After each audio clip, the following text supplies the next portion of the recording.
In the heart of the countryside, shrouded by dense woods and hidden from the prying eyes of the modern world, stood the forsaken manor.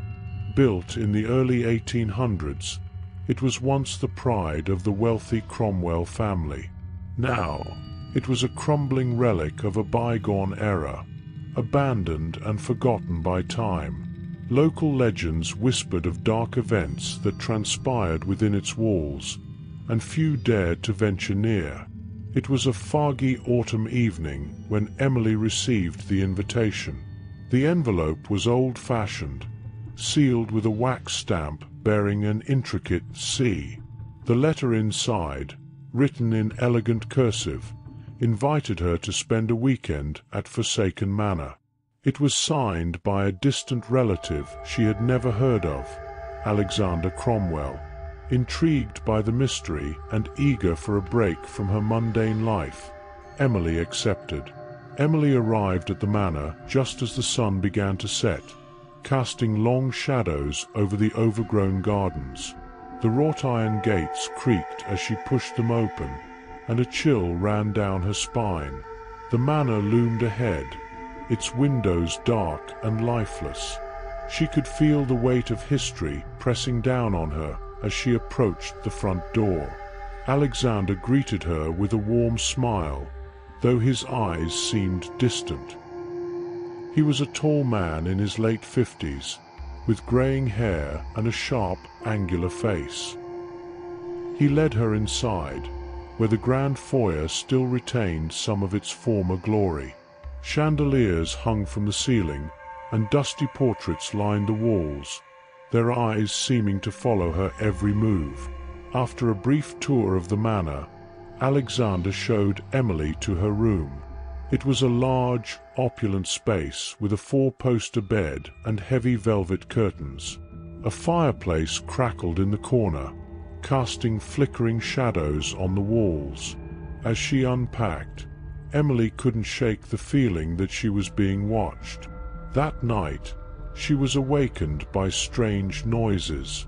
It sounded like whispering, but she couldn't make out the words.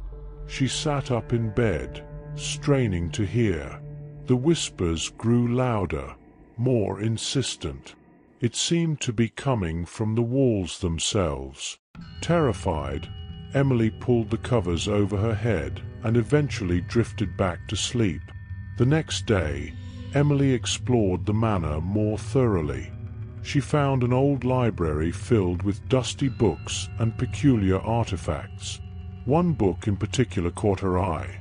It was a journal belonging to a woman named Eliza Cromwell, dated 1853. As she read, Emily learned of the family's dark history. Eliza wrote about strange rituals and sacrifices, about summoning spirits and binding them to the manor. As she delved deeper into the journal, Emily discovered that Eliza had been desperate to save her dying son. In her anguish, she made a pact with a malevolent entity, promising the souls of future generations in exchange for her son's life. The rituals had worked, but at a terrible cost. The manor became a prison for the spirits, and the Cromwell family was cursed. That night, the whispers returned, louder and more menacing.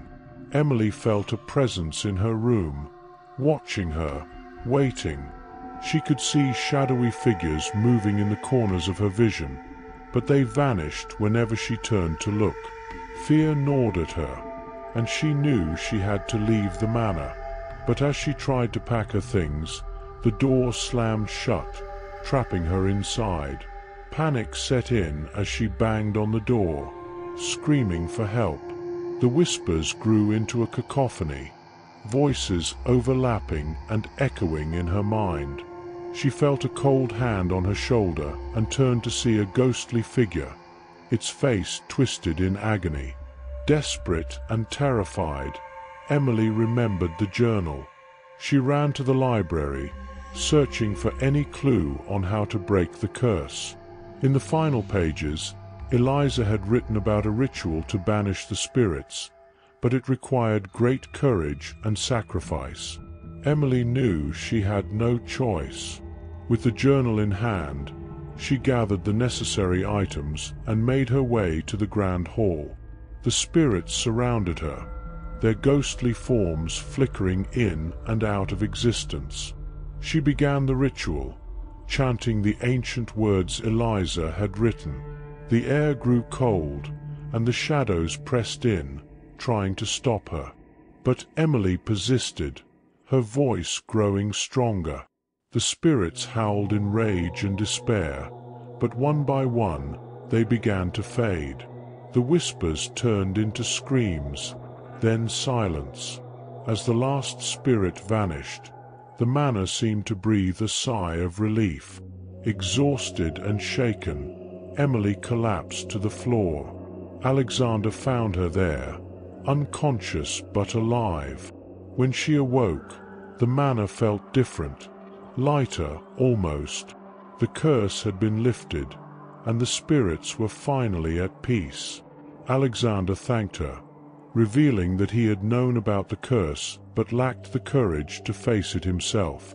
Emily left Forsaken Manor the next day, grateful to be alive. As she drove away, she glanced back at the manor one last time. It no longer seemed menacing, but she knew she would never forget the horrors she had faced within its walls. Years later, the manor was restored to its former glory and became a historical site. Visitors came from far and wide, unaware of the dark history that had once plagued its halls. But Emily knew, and she never spoke of it again. The Forsaken Manor stood as a testament to the power of courage and the resilience of the human spirit, its secrets buried in the past, whispered only by the wind through the ancient trees.